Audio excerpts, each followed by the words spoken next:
let's get rid of keep radio dripping. Try to get back down here. So you're pretty much ready to go after this. So what you're going to do is it's going to play the disclaimer, start your middle encoder like right when that's about to start.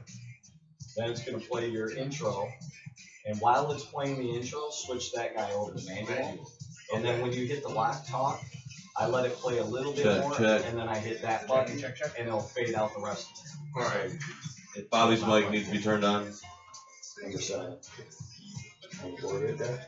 7? Yep. So what I do is I typically mute out any mic that's not being used. Check, check. So you should be on 1. Yeah, I can hear you now. 1, 2, 3, 4, 5, 6, and 7. Use a little bit late there. So the games and stuff, I mean, Checkity so if you run out of level for somebody, like if they're a low talker or they're way back, you might have to crank this way up. Look at the gain up here, because the gain will give you a little bit more than yep, that one's still there. Oh. That's on video now, sir. You know what I'm saying? I forgot we're recording. In between the one just and touching the red. That's not getting cut. No. If they're in the red all the time, turn them it's down. My lump. If they're way down here. My lovely lady lumps. Alright, so here's your disclaimer. So go ahead and start your middle encoder.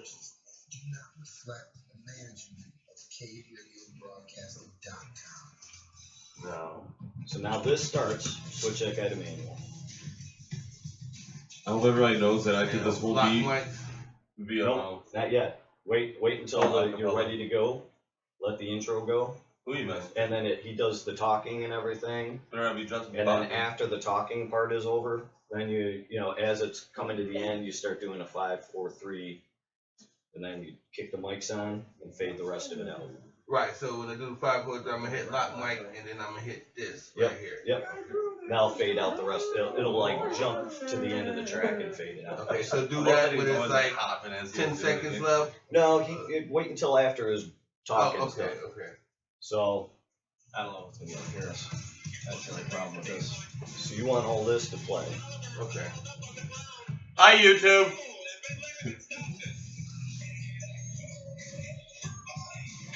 Y'all on? What up? Yeah, we're on. No, I'm just saying, the video, YouTube. Yup. Yeah. It's in the corner right over there. Oh. Wave. What up, though? Oh, there we go. I'll have to look at it when I get home to see if it records the voices. Well, you can also splice the two together. You could use Audacity. You could use a Windows Movie Maker or something like that, and put your podcast over the video and get rid of the audio that's on here. Awesome. So now you're ready to go on. So right after this is done.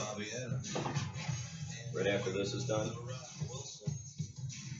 5, 4, 3, 2. What's up, fight fans and shitheads? Andrew the Assassin Watson. It's your boy Wilson running the boards. And Bobby Adams. Let's say, Wilson's on the board this week. Well, I'm learning, so it's going to be, you know, some technical difficulties, so just work with me, people. We'll get the bugs out of there, but this week, man, we're going to be breaking down the TFC Fight Zone finals card from last night. Me and Wilson made the trip out there. Bobby wasn't able to due to difficulties with his vehicle, and he was able to watch it online, so he was like, eh. I got a better view than you guys. Right. I got like from the top. We were like cage side. View. We were cage side, and Bobby was over the top of the cage somehow. He was there spiritually. Yeah. That guy that was up there, Yeah. that was him. Yeah. That was straight for him. Okay. Yeah, that was just for Bobby. Bobby paid that guy to be there. Right. Bobby's like, you go record these fights for me. Here's a nickel. Buy yourself something nice. But Didn't even get a pepperoni with that. Right. You got time travel. Yeah, I gotta go back in time. But then again, back then it was kind of rough. You know what I mean?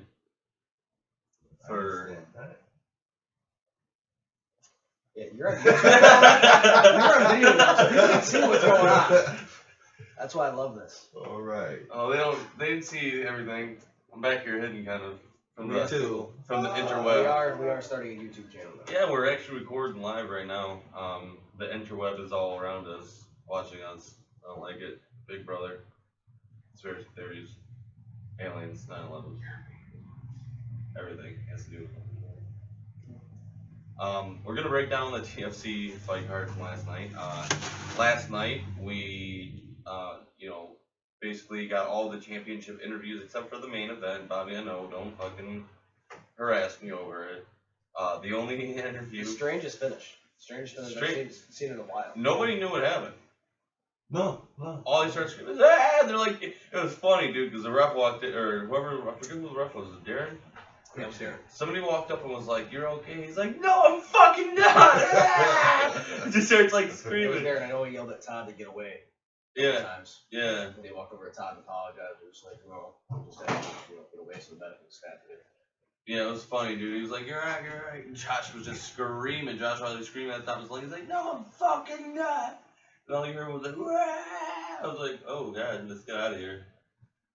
These were trying to fist fight people before you even got into the cage. It was a little crazy out there, man. We're gonna cover that and see how this YouTube and thing goes, and see how Wilson on the board goes. Other than that, how was your guys' week? Oh man, it was fabulous. No complaints. Ate good.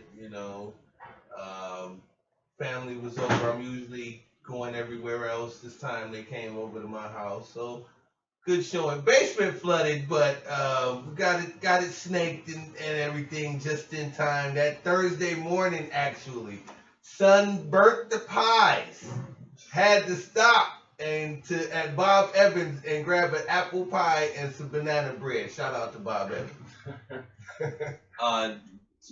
Do you know a friend or something that has a snake or something? Because it's somebody's snake in your basement. Yes, Thanksgiving. I do.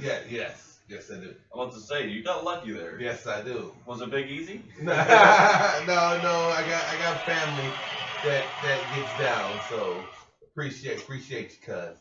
Okay, yeah. I want to say that's very weird to find a plumber on Thanksgiving. But other than that, how was your Thanksgiving, buddy? Even though I seen you fucking on the last You fucking popped out of both places. I was like a piece of shit. What did you eat since you training? Didn't hold him back. I fucking ate everything. Oh, okay. I ain't getting ready for a fight. I ain't getting ready for a fight right now. Okay. I ate 3/4 of a pie yesterday. I'm not proud of it. They're on apple, cherry, Strawberry cream. Yeah, that's the thing that was shitty for our last fight. We went through Easter. Remember, we went through Easter through a weight cut, man. Everybody's just picking on Easter. I'm just like, fuck you and your chocolate buddy. But the week was okay up until the night of Black Friday. I want to say, yeah, that's when the car decided to fucking not turn off, and now I gotta unhook the battery and everything. It's fucking stupid. Ooh. But this is all a repercussion of Bobby being a fucking dick last week. Because Bobby wanted to be a dick when we went out to Lansing. The whole, the half hour, 45-minute talk we had last week. Is repercussion of Bobby's car kind of. Bobby wasn't wrong. Listening to what happened, Bobby was not wrong. Thank you. If you were there. It's one of them things, it's not what you say, it's how you say it. You know what I mean? Okay. It's one of them things, like, you had to be there to realize how much in the wrong you really was. And no, you know what? They were both in the wrong there. I told them that multiple times as we were in that parking lot. They were both in the wrong. But Bobby's car feels like he was in the wrong because it's not working the correct way. That makes me point A to point B. Yeah. That's nice. I said not the right way. I didn't say it wasn't working at all. I didn't say it took shit on you. Point A to point B. Yeah, it does. What about you, fuckface?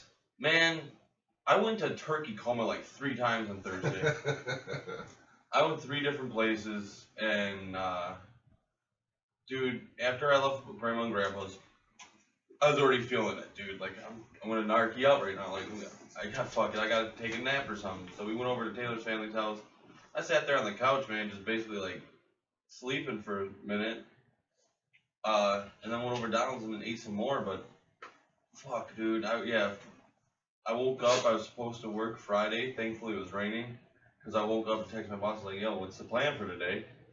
And he's like, you know, it's raining. I was like, good. I'm gonna go back to my turkey coma, dude. Like, I ain't had that established. I got that. I be having that established. Number one, I always take the day after Thanksgiving off, but calling Friday morning, like, am I working? I'm finding out Wednesday night. Well, that's the thing is we were supposed. I already knew I was supposed to work Friday because I didn't work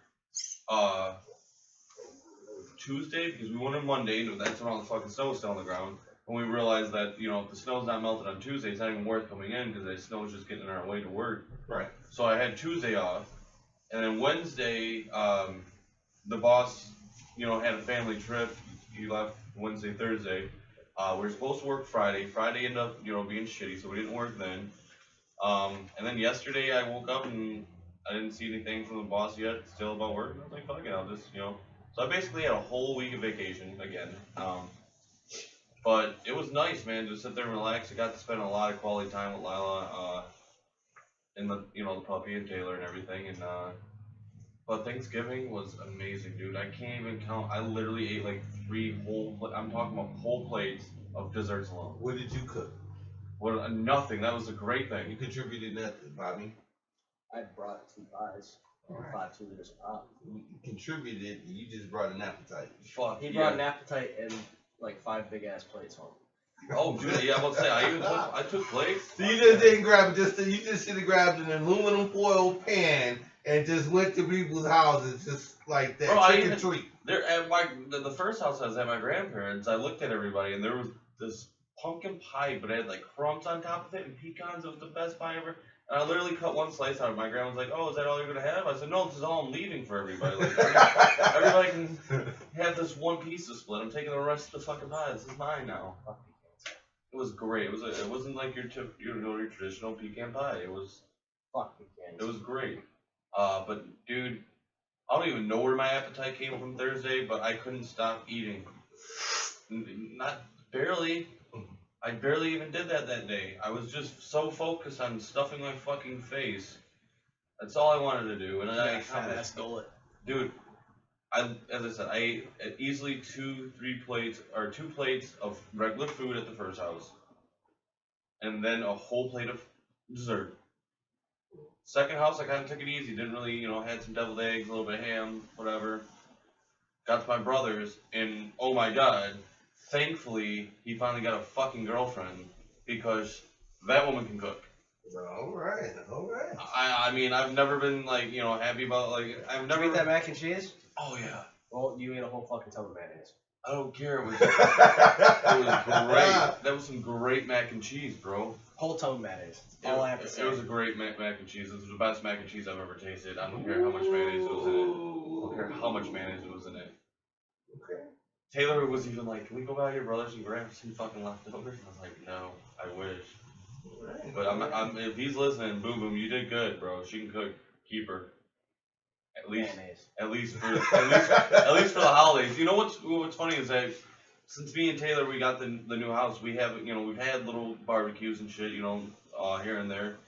And we were wanting to do either, Thanksgiving or Christmas at our house for the family, bring the family over because not everybody's been to the house yet. And after going to Donald's, I looked at Taylor. I said, "Fuck that, dude! No, if she's gonna cook on Christmas too, Donald, fucking throw Christmas at your house too, bro." No, that puts the pressure on your wifey, man. No, I know she can't cook like that. That's why I'm not. No, dude, she already failed the test. She knows that. We're not gonna drop the ball on Christmas. No, we'll go somewhere where we know the food's already established. It's great. Donald, you're throwing Christmas at your house. Okay. It's been announced. It has. Donald, Christmas at your house. Yeah, because it's oh my god, it was so good, man. 7-layer salad, bro. Oh, the beans and everything, dude. Okay. Oh, it was. I've never tasted a salad so great. I had one since my wedding. Wow. Huh? More shit I don't touch. What? Salads? That weird ass 7-layer stuff. Give me some fucking lettuce, some bacon, cucumber. Dude, that shit was great. Carrot. That's not even fucking basic. Bobby's over here just like suspect at the fucking food, like. I don't like things with fucking mayo. You eat 7-layer nachos ever from Taco Bell? There's no fucking mayo in it. I know, but I'm just saying, like, There's no mayo. You're acting like you're so suspect about, like, there being so many different layers to this No, salad. no. There's mayo. And cream cheese. There's mayo. And cream cheese. But there's mayo. And cream cheese, which, and some seasoning, which tasted somehow so much better than ranch. I'm a big ranch guy. Mayo. That, whatever seasoning she used, that shit was better than ranch. Do it again, Jamie. So you can do it. I just Donald, look at it. You know, next time have her put some breadcrumbs on there on top to give it that little crunch. Oh, croutons, crush up croutons. That'll work too. oh God, I'm getting fucking hungry now. We just got past all this. All right, let's get to some fights. Now we're talking. This isn't fucking Rachel Ray or Martha Stewart. Let's get. God damn it, Donald. Have her. We gotta talk about our weekend though. You know. Have her make me a salad like right now. Regular salad. Bobby, no one gives a fuck about you or your salads. This is in. We're gonna have the scrappy Justin Botman join us a little later on the line to talk about him claiming his first belt from Maurice Montgomery, and then how last night, even with his manager in said house, or his sponsor, whatever, he gets passed up for a title shot, and the guy that he's now beat twice and just took his title is fighting the next TFC card against Jordan Bobbitt. Maurice Montgomery is facing Jordan Bobbitt now for the belt. Yeah, I didn't understand that one. I don't know if they know the whole situation with Maurice losing the title, but we're gonna get what. I gotta talk to Todd. Will sectioning help the situation? No. I mean, this is all like This is matchmaker, yeah. This is matchmaker. I mean, you can't. With there being so many promotion like there is right now in Michigan, it's hard to keep track of everybody's belts and everything else. So who they're fighting, where they're fighting, what they're doing, and not just that. When guys go to like a matchmaker, like, oh, I want to be on your card, they're not gonna go to full, discussion, especially when you want that title shot. You're not gonna go, oh, I just lost my belt to Justin Botman, blah blah blah. I mean, this will kind of help because you actually kind of have a established to record. go to, and your record's now gonna be established. You can't lie about your fucking record like these guys do nowadays. Can't change your last name. Yeah, that's what I'm weirded out about is Sean Payne, Henderson, Anderson, what the fuck ever.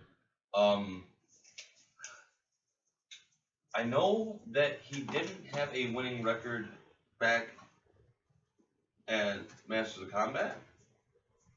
And I know he went to jail for a little while and hasn't really fought. And I know that he has fought once or twice since being out of jail. And I believe they're both losses. So I think he's like 1-4 or something like that, and you fight for a title. So I want to know what I did. I said it was like 3-2. Is that what it said That's last what they night? announced. If I'm not mistaken, it was like 3-2. Well, that's a goddamn lie. Because at Master Combat, what was he, 1-3 already? 1-2 or something like that? I don't know.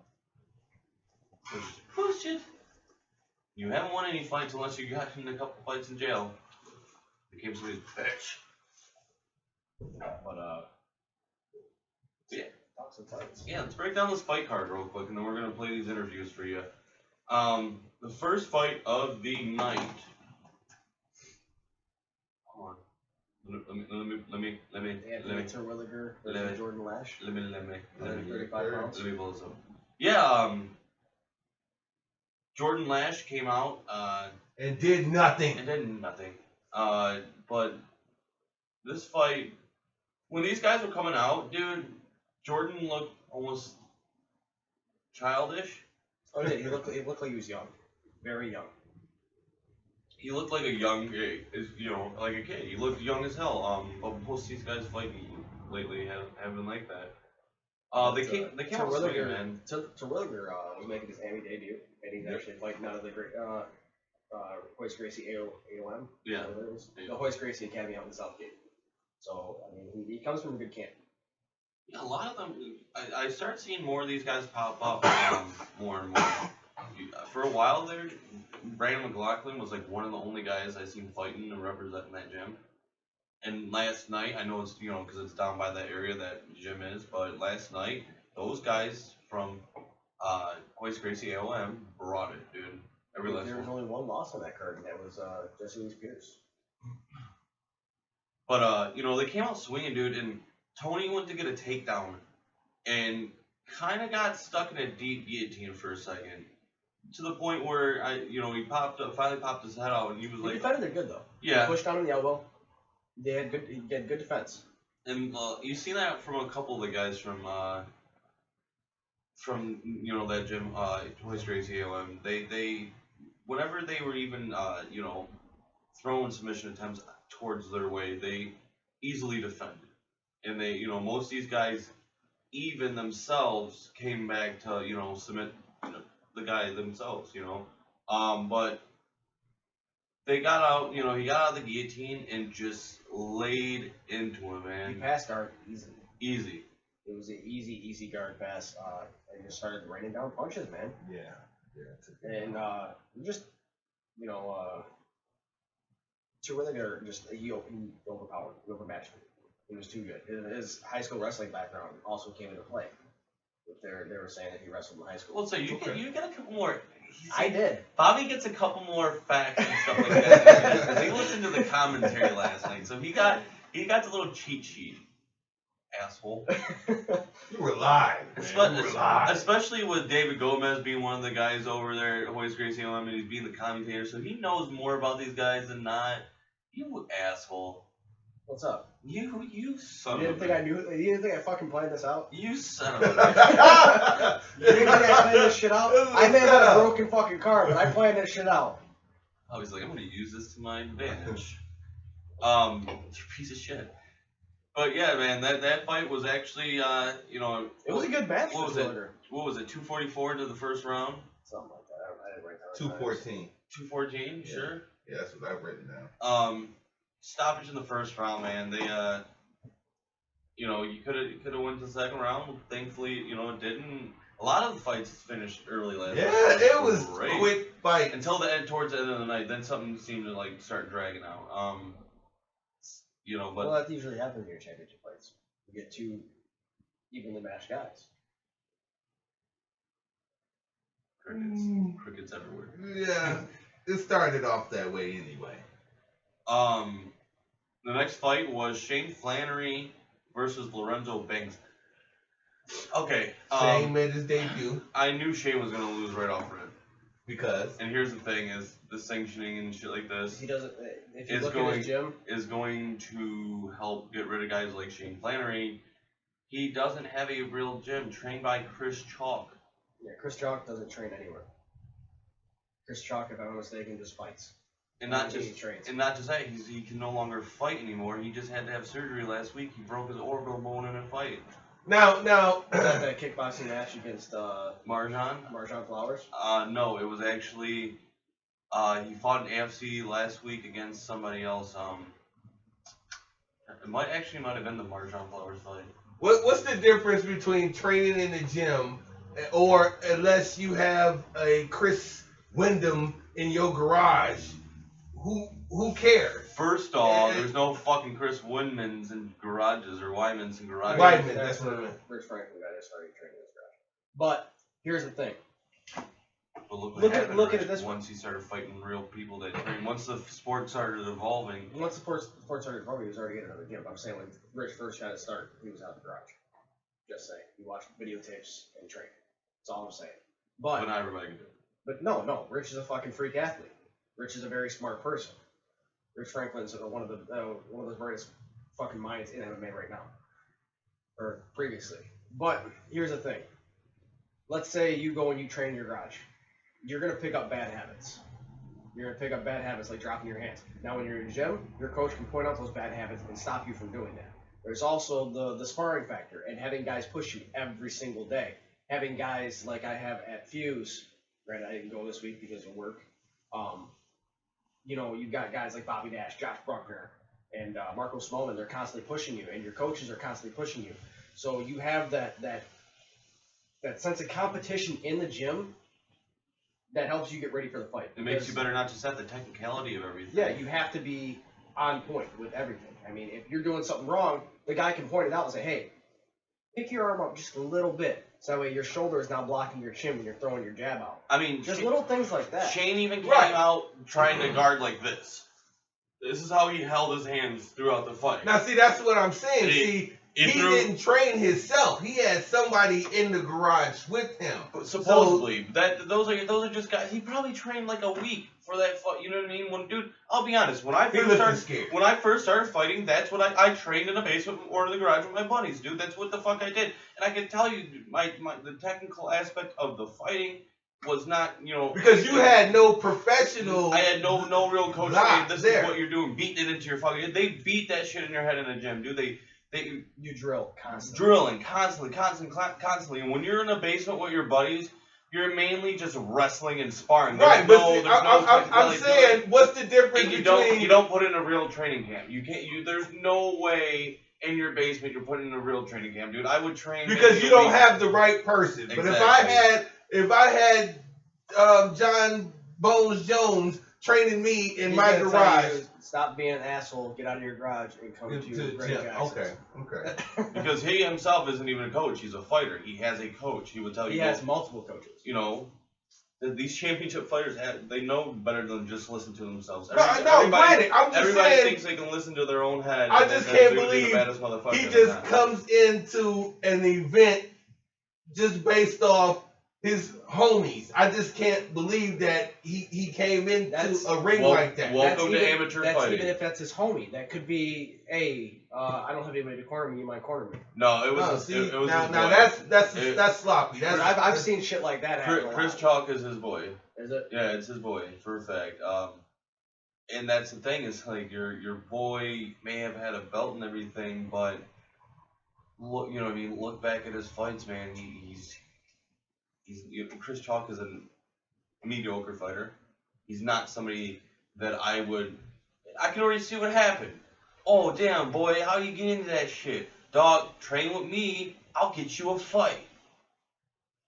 Now, because the cage was in the way of one of the beams, was that a knee that Shane caught? I hadn't looked away, but I know it was some type of body shot. I think it was a push. It knocked him. He was out on his feet. Yeah, he goes down and it completely stops. It shuts him down. His body goes down and crunches down. Yeah, I was like, I said he's dead on his feet. I'm just looking at him. I talked to Lorenzo because, you could have waited to let the ref stop the fight and you could have been like, oh, what the hell's going on? But he jumped on him. He did what he was supposed to do. He did. Yeah, he hit him a couple times before the ref finally stopped him. Yeah. That body shot... I'd have stopped it at that, because he was done. As far as I was concerned, he was definitely done. As soon as because you could see in the video, he tells him afterwards, like, dude, you can't just. The ref was talking to what's his name? Shane, and tells him you can see him mouth it, dude. He's like, you can't just go down like that. You can't. You got to protect yourself at all times. Well, there's sometimes you can't. Your body shuts the fuck down. Yes. Well, go to your ass. When he walked, don't just stand up and go. Ugh. When he fucking walked in, and I seen the man bun. I was like, he's losing. He's losing. He's got a man bun, and he's trained by Chris Chalk. He is losing. Yeah, you're gonna break your fucking orbital bone with Shane Flannery. Yeah, I don't understand that whole why you would go into a fight like that, but to each their own, man. Come February 12th, that shit's done. I'm seeing different dates about that. It's February 12th. It is the 12th. It's the 12th. I'm seeing 10th. I'm seeing 19th. It's 12th because it's 90 days from the time Snyder signed the bill. It's Snyder signed the bill on the 12th. You over there fapping it to a picture of Charlie Ham? I got a picture, man. I got a picture message from somebody. That's pretty cute. It says diamond are the girl's best friend. Beards are a woman's. Boom. Third fight of the night was Fabio. You dick. Earlier I was saying Fabio. Bobby's confused. He's like, it's Fabio, just so you know. I'm like, what? I was like, no, it's Fabio. He's like, Fabio. And now I say it on air. And I look like a dick. D'Agostino against Darren Gibbs. Fabio took this fight on a day notice. Yeah, not just that. Not many people know who Darren Gibbs is. Darren stepped away. I think he's been on a hiatus for a little while. But Darren, oh shit! Drink some coffee, man. Not on there. I know. I can't even drink. Holy shit! I've only took like one sip out of my surgeon. No wonder why I'm going. But they came out, man, and they started, brawling a little bit. Go to the ground where I suspected, Fabio to really be able to work, his power. Kid's fucking solid, And he gets caught in a boss root and choke. I call it a schoolyard headlock. It's a neck crank. It's Yeah. That was second round. It was second round. Fabio, I think, won that first round. He controlled it. He controlled it. He controlled the majority of it. He got the takedowns, and he controlled the majority of it. He did get the takedowns. He was okay on the ground, but what I saw was Darren constantly scoring points. Every time he was locked up, he was throwing, you know, it might not hurt, but those are still points. And that's all I saw him doing was scoring in every situation. Wilson, here's the difference between boxing and MMA. Those points, it's not the same as boxing. Okay. If I score a takedown, it's more points than, unfortunately. Significant shots mean something. Yeah, significant shots. Not little pitter-patter shots. Okay. Now, if I score 2 takedowns on you, you got little pitter-patter shots, those 2 takedowns are going to weigh more than those pitter-patter shots. See, that's why I say judging needs to be on a level. You know, this is, you conduct points with this. Well, here's the thing. You're always going to have a judge score about differently. You may score about differently because you have a boxing background. I may score about differently because I have a wrestling background. Right. Now, see, that's why if takedowns are 2 points and you know, getting out of an armbar is 1 point, that levels the playing field of judging. I don't think we're ever going to have anything like that. I mean, true, but I'm just saying, I think so. But, you know, it keeps it even because just like you said, a wrestler is going to score more for the takedowns and the ground handling than he would for striking, you know. So, but, okay. So, but, you know, I saw Darren, you know, take the points. But like I said, Fabio was excellent on the ground. He was. You know? He's very strong. He's a very strong kid. He's a shit brick house, dude. The last couple times I've talked to him after his fights, and I finally get up next to him, especially after he's a monster. But the thing is when he's in his gi and everything, he doesn't look that big. He doesn't look that big. He's a sleeper. He's what you call a sleeper. Even when he's wearing a shirt and shit like that, he doesn't look that big. He's a sleeper. And then he fucking takes his shirt off, and you're like, holy shit, little Hulk. Yeah, he was big. When I was sitting next to him when we was before his fight, when we was in the background and in the back with the guys and everything, and yeah, shit, he was standing right next to me. He was just like, you can tell he's got wide shoulders, but you expect you expect like a little chunk or like something. You just, when he takes off his shirt and you see how muscular he really fucking is, and you know, to see that he's been in the sport not too long, you know that he's got a lot of room to grow. You know that he's gonna really learn how to use his mass, man. And you said that this fight was short notice, man? 24 hours. Oh man. And not just that, like the kid's not fighting slouches, man. The IFL fight, dude, he went and claimed his first title, and he was a last minute replacement. Or no, the guy was a last minute replacement. Yeah, Fabio was on that card for a while. And then he takes this fight on short notice against Darren Gibbs. As I said, nobody really knows of him because he doesn't fight, a lot, and he doesn't fight around here too often. But he was a very solid fighter, man, and Darren went out there and, got him in a neck crank, and there was nothing Fabio could do, and he was very disappointed, man. I went and talked to him afterwards, and he just looked at me, and he's like, man, I got a lot of work to do, man. He goes, I'm gonna get right back to it Monday. He goes, the thing is, I know there's more. Even after his last fight, me and him talked. He said, I know there's more I can do. I went out there. He's like, and I didn't execute my game plan, blah. And Tom Richards like, 'cause you're too damn nice, Fabio. Oh, he's an extremely nice guy. Extremely nice. Yeah, Don was sitting there wrapping his wife's hands, Fabio's wife's hands, and he's just like, you're too damn nice, Fabio. And I was so like, you can't win being nice? You can. You can, but you have to execute. You have to be able to hit that switch. Yeah. Shut that off. You got to learn how to control. You got to be Dr. Jekyll and Mr. Hyde. See me, I'm just a fucking asshole all day, every day. That's the reason why it doesn't really bother. And when it comes down to fighting, I'm a very humble person. I like to get hit first to really transition to me getting angry because most times I don't have anything against the person. Why am I gonna? Y'all fight. I did football corner and I was the greatest guy. I mean, I don't give. I'll pop you. I'll intercept the ball. Afterwards, we fall. I help you up. Good game. It was just. I mean, I never had to be. I'm crushing you. You ain't catching shit. It wasn't like that with me. That's mainly a linebacker. The linebackers usually dickheads like that. So everybody says, oh, you gotta have that killer instinct and you gotta have that mean streak. You kind of do. I think talent just. Talent takes care of that. Talent and hard work does pay off, man. But as I said, I'm the type of guy where, dude, if I don't have anything against you when we start the fight, I'm just like, oh, hi. You're like, hi, buddy, how's it going? And then you punch me, I'm like, you're a fucking dick! Get back here! I'm gonna punch you now. But you know, being nice, it has its perks because you're not the guy who's constantly looking like a fucking asshole, running your mouth, blah blah blah.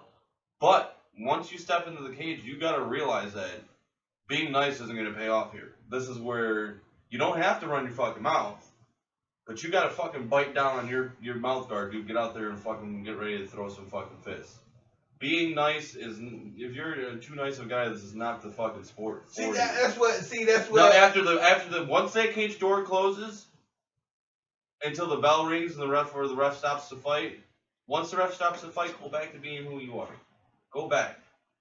Be the greatest guy. Walk over, fucking give your guy a hug, a hand job, whatever to wake him up. You know what I mean? And you know, go back to being humble and being nice. But once that cage door closes and they say, "Fighter, are you ready?" Stop being fucking nice. I mean, agree. You know, it's time to handle business. It's time to handle business. But to me personally, I don't think you have to have the. No, you don't have in to be order a to dickhead. win. You don't have to have the aggression. You do have to be aggressive. You don't have to be the rampaging asshole. Okay. Biggest example. I can go on the pro level. Look at, he was a champion for many years. Look at GSP. One of the nicest guys to ever compete. Still one of the nicest guys. But he implemented his game plan to a T. Exactly. Every time. And he didn't care about hurting you in the cage. He didn't want to hurt you. But He broke people's overbones. with the jab. He hurt people like a motherfucker. Knock their eyes out, He was able to hit that switch and go implement his game plans right away. Great. Hold on, keep talking about this fight for a second. I gotta go grab my notes. Oh, you forgot your notes? Good job. Hey, we got you on camera now. But Gibbs was able to get that boss room neck crank. It was in a cradle position. It was great. I mean, you don't see that submission rarely ever. In competition. No, because that was my first time hearing it. And it was saying that because it was kind of hard to see because once they did I get knew him what down, it was, but I didn't know the name of it. Oh, okay. I had seen it before because I'd watched Boss Ruden's submission grappling videos. Bingo, bongo, bango. So I knew what it was. I didn't know the name of it. Okay. And I was like, wait a minute, let's go and wait till they announce what the name of the submission is for me to I was just thinking it's a headlock, because it was on that side. And I'm trying to, get over. You didn't see him right? grab No, I the didn't legs see and it. No. Yeah, that's when I was like, what the fuck? Well, I had seen it because I had Boss Ruden's tape before. Yeah, but when he locked that in on Fabio, I was thinking like, there's no way he's gonna get this A on Fabio because he's from Fuse. B, once you get those legs, there's Fabio, nothing you can do. Well, he didn't have the legs just yet. No, not yet. It took him a second to reach around and grab the leg. And I was like, Fabio, because at first he kind of just had the schoolyard headlock. Yep. And I was like, Fabio's from Fuse, he's gonna stop this, and he's too solid. And then you see him reach back and grab the fucking legs, and he just like, ugh. I was like, and then Fabio tapped it. I was like, what the fuck just happened? Yeah, it's a submission you don't see used a lot. Yeah, like I said, that was my Rarely, first time. ever. And she was like, the neck crank. I was like, neck crank's okay. Yeah, then she's like, the boss route, and I was like, I actually did a little research like on that when I got home. So I knew what it was. I just, like I said, I didn't know what the name of it was. The boss Bruton neck crank. Next fight we had Kyle Buchanan versus Ryan Bubba Gilbert. Ha! Ha! Oh I my said, God. fat boy against bigger fat boy. Do you remember when I went on that big rampage about Ryan Gilbert a couple weeks ago? I remember. Because he was supposed to fucking fight a 135-pound kid. Yeah. Or a 145-pound kid. Whoa. Yeah, that Hold was on. Ryan Gilbert. 310 pounds. Yeah, that was Ryan Gilbert. He's that's supposed to fight fight him. 130 pounds. Yeah. Get the fuck out of here. Dude, there was Or West Michigan Wars. there was like 800 pounds in that cage last night. You remember what happened when Jesse Lee Pierce and Kyle Buchanan went at it, right? The whole fucking cage moved. Yeah. Oh no, it did. Yeah. It did a little bit. Oh, dude, fucking before the fight even start, dude, fucking Bubba's doing your traditional fucking bounce off the cage. He's like, The whole and the thing fucking sucked, man. dude, the top part, you know that little metal contraption that WXC has, well TFC has it too, and that moved. That fucking the camera guy was like, oh shit. Now did I write that? Is Kyle 295 or 395? I believe Kyle's almost 400 pounds. About to say, Okay, yeah, so it was right. I wrote 395. I don't know if he I meant was to like, say 295, but Kara Rowe did say 395. 395, and I was like, what the No, fuck? even fucking Dave Gomez was saying it was 395. But dude is 310, and they wasn't too far off. I think Gilbert's lying about his weight, and not only is he lying about his record, because you don't get a win added to your record just because somebody doesn't show up to a fight, Ryan. But you're That's also a no contest, or no? It's No, it's nothing. not a fight. It's It's not because fucking you don't even nothing. get in the ring, right? But don't lie about your weight too. You're not a fucking chick, Ryan. We all know you're fat as shit. You're in the super heavyweight division. But, I mean, Kyle is a little bit taller. Buchanan's a little taller. Buchanan's fucking man titties aren't as big as fucking Ryan Gilbert's, dude. I could see, dude, when Gilbert's small, the man. cage was, the door was open. Gilbert is not. And I'm talking about height-wise. No, not even, he wasn't even that small, because I had them both standing next to each other in the back room. He's maybe 2 inches shorter. Yeah, I'll say. And his titties are about a fucking 3 sizes bigger, okay? Dude, I seen side boob for days. And Taylor even said, oh my god, I think his tits are bigger than mine. Well, no kidding, Taylor. You have no. You are crazy, man. That kid at least had like a good like double D's, if not a little bigger, dude. But let's talk about this fight. Stop fat shaming it. I'm not fat shaming him. I am because you want to lie about your weight. Like you're not 310 pounds. Yeah, Who the fuck are you lying to? You're not, Ryan. You're not. It's okay. You a big It's dude. not You a big okay. dude. They had to weigh in. Give up on fight. No, you don't. When you're in the super heavyweight division, you don't have to weigh in because you don't have a fucking weight limit. You have to be at least over 265.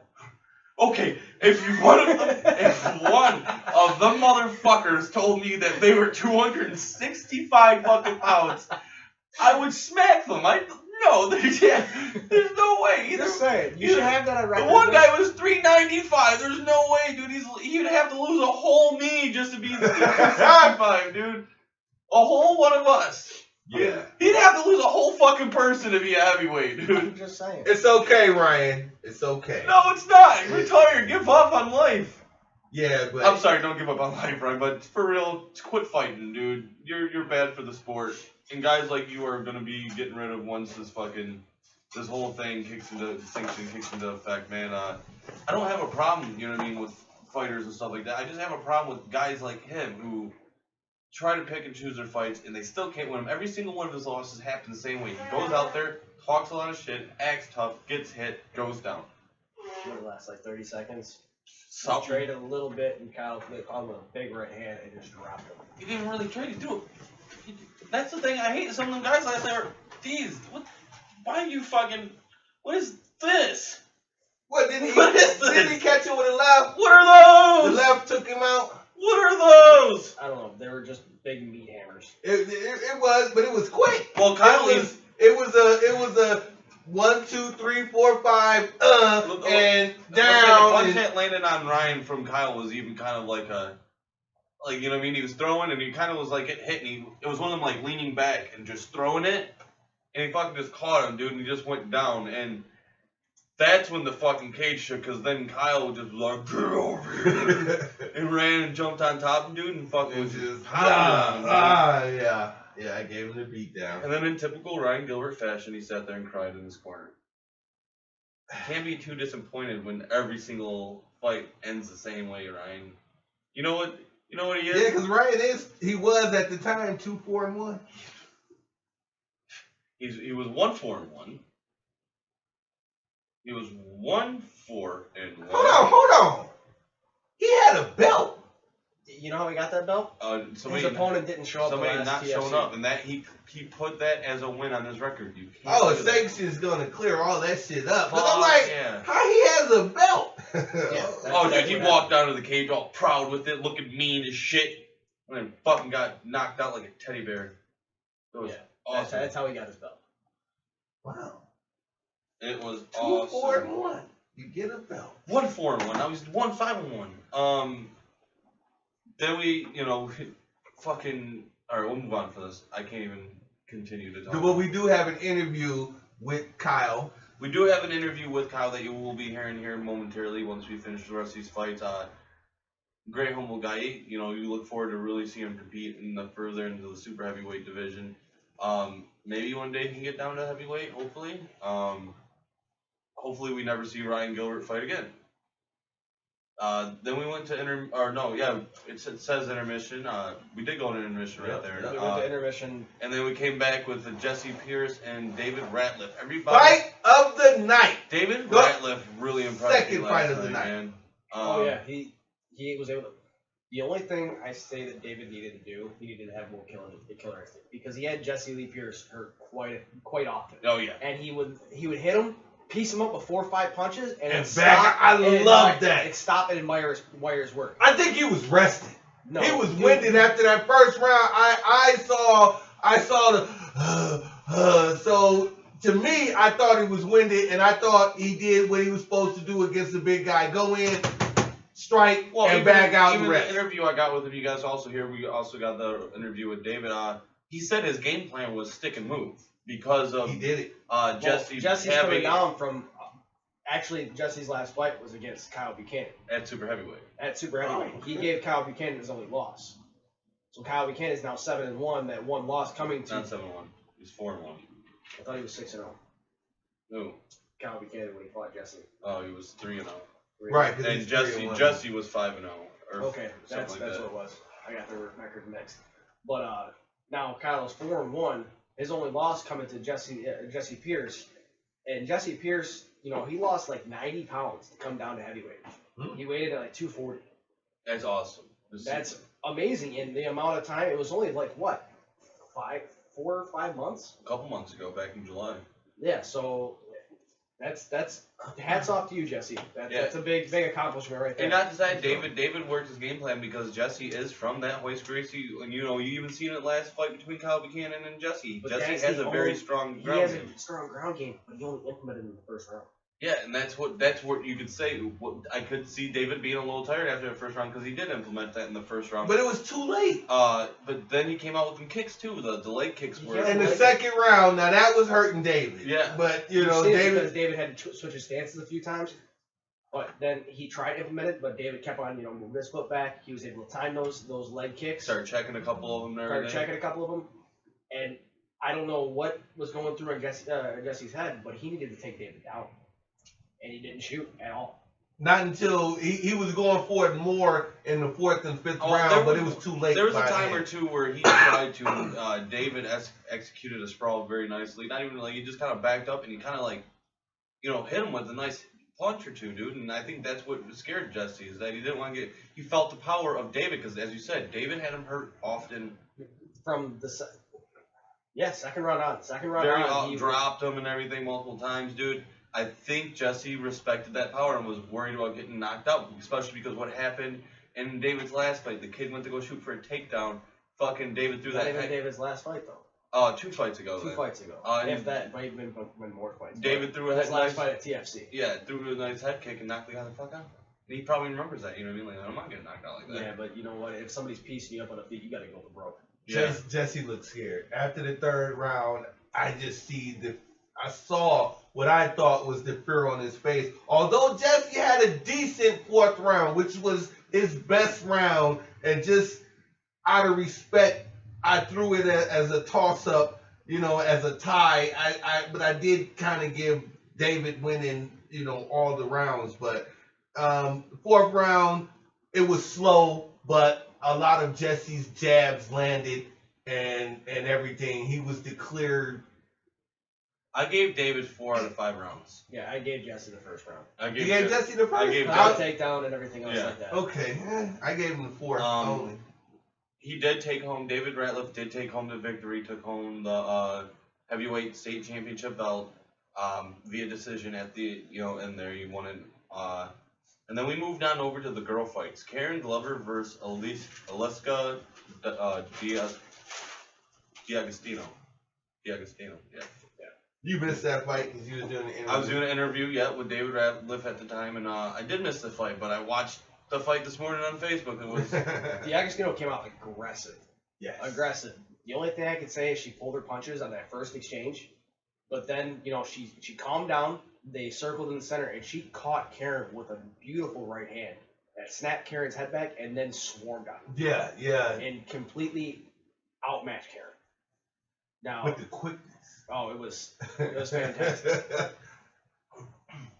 It was. She's gonna be a force to be reckoned with. I agree. She even in the back, you know, before they come out, even in the back, you know, we're back there, and I'm just seeing her because they was both on each side. Yeah, she was warming up. And you know, they was warming up, and I'm like, okay, they gonna fight, and I'm looking, I'm like, oh, she's gonna win. I mean, I just saw the speed in her. She comes from the Fuse match background, and you know, training with Don Richards on the ground. We didn't even get to see her ground game yet. Her ground game's pretty good. Yeah, we seen her back there working mitts with I don't know. He kind of looks like Don Richards. I'm not sure that guy because he's not a match. Yeah, he was holding mitts for her, dude. And her hands on the mitts looked, you know, way more crisp in the beginning of the round. You know what I mean? Than she showed in the beginning of the round. She, you know, that's when, as he said, she had that. What caused her to throw those short punches was that adrenaline dump, that amateur adrenaline dump, Yeah. first fight dump, first fight jitters. Okay. Then she was able to calm down, and then you seen the crispness. Right, this seen was that her right debut. hand. This was her debut. Yeah, she went out there, you know, Put in work. and got the TKO victory. That's very, you know, especially for a female debut at the 135 division, you barely see knockouts that quick. You know what I It mean? was fantastic. And she trains with her husband? Yeah. Yeah, she trained. Fabio was her husband. Fabio? Yeah, Fabio was her husband. That's her husband. I didn't know it was Fabio. I knew it was somebody infused, but I didn't know it was Fabio. Okay. D'Agostino. All right. Fabio Fabio. Next fight we had was Kyle Brockett versus Mike Shinovar. Mike Shinovar took this fight on 1 day notice. Dude fucking is very impressive. His last fight, you know Against why? Anthony Michael? You know why he was off for so long? Hmm. He broke his fucking orbital bone in the Anthony Michael fight. Did he? Yeah. He didn't really train at all for this fight. You know, was in the gym a few times. Took this fight on 1 day notice. He wants to go pro here soon. They said You're fucking ruining like my interview like right now. Everything you're saying is in the interview. Oh, I'm sorry. I didn't know that. But anyways, no, I mean, for 1 day notice and him to put on that type of fight, hats off to Kyle Brockett because Kyle's improved from the last time I seen him. That was the fight of the night. He's improved a lot, dude, and he was in great shape. He was in great shape, and he was able to push Mike off of mount a few times and roll him. Like, dude, you know how hard it is to get somebody off a mount? He's strong. It's like, yeah, you know, hats off to you, Kyle. I mean, I know you don't think it's a moral victory, but dude, Mike's a game-ass opponent. Dude, that fight I thought, okay, the first round I give to Kyle. Kyle came out very aggressive. The big slams. Big slams. You know, had some good takedowns. Came out aggressive, landing nice punches. What did it get ended in the fourth round, third round? Which round did it stop it? Fourth, 1, 2, I think third. Okay, third round. Okay, I give both the first and second round to Kyle then. Because Kyle came out and was very aggressive. Third round was more Mike's. And he, dude, when he got that armbar, they go to, and fucking Kyle picks him up and slams him. I was like, either A, he's going to put himself deeper in this armbar. 9 times out of 10, if you slam somebody with an armbar, arm's a little deeper in. Oh, yeah, I know that. But every once in a while, you get that rampage slam, and it puts somebody the fuck out. Yeah, but you know how hard it is to get a rampage slam. No, I don't. Kyle, Because I've never done it. It's so hard to pick somebody up. Just I know. I hate to say this, but I don't care if you regroup from it or not. You can never fully recover from a nut shot. And Kyle took a nut shot. I don't know if that was an actual nut shot. I don't think it was. You don't think? It looked like it landed more I didn't see inner thigh. I had a bad view. I saw it go under, and then I just saw Kyle just go down. It I'm was like, a delayed nut reaction. shot. The delayed reaction is the only reason I think maybe it possibly wasn't. But you can never really tell with him either. Even with the up front view that I had, it was kind of at like Kyle's back. So I couldn't really tell if it was an actual nut shot or not. But, I mean, with the delayed reaction, I don't think it actually was. Okay. I couldn't rewind it. I'm sitting there like, shit, I wish I was at home watching this. But, you know, now, like I said, I was under the impression that he took the nut shot. And as far as I'm concerned, I don't give a fuck. That takes a lot out of you, period. Oh, it does. So it have 5 minutes. The whole fight. First of all, you have 5 minutes. He had 5 minutes to recover. He could have took and the whole 5 secondly, okay, because he didn't. He did. He didn't. Secondly, you have the I've seen it more or less. Kyle kind of getting winded and needing that break. He was cut. I thought he was in shape though. We went to the. That doesn't always mean that you're in shape. We went to the pro show, dude, and watched Keith Bullock get kicked in the face on the ground, and he got right back up. You know what I mean? That was, if anything, a kick to the face while you're on the fucking ground means more than a nut shot to me. Right. For you to, Keith Bullock was like, no, wiped it off, got the fuck back up, and won that fight. So people using shit like that as a reason why, I lost the fight because I got hit in the nuts. No, train harder, fight, be a real fighter. You'll win the fight. But no, Shinovari absolutely, knew where he had to go to win that fight. He fucking dude. He's a slow starter though. He started out slow in the Anthony Michael fight. Yeah. Anthony Michael took the first 2 rounds too, and then Shinovari took round 3, 4, 5. Fucking Shinovar landed that knee, dude, and it God. literally had. He ran. He ran like this around the cage. He did this. He did this. He covered his face with both hands and just ran to the complete opposite side of the cage, man. It was. He knew he had him hurt. Then implemented his game plan from there. Got the arm bar. Got slammed. Transitioned to belly down. Fucking got him. And people don't realize, dude. As soon as he got that belly down, fucking Brackett's hand was like this. You could barely see it. And me and Doug talked about it back. He said that after even Kyle was like, "Why did you let go so long?" Like I was tapping. He couldn't see it. Yeah, right. And then he got his hand free and tapped. Yeah. At first it was like, the scary move too, like, it's my strong hand.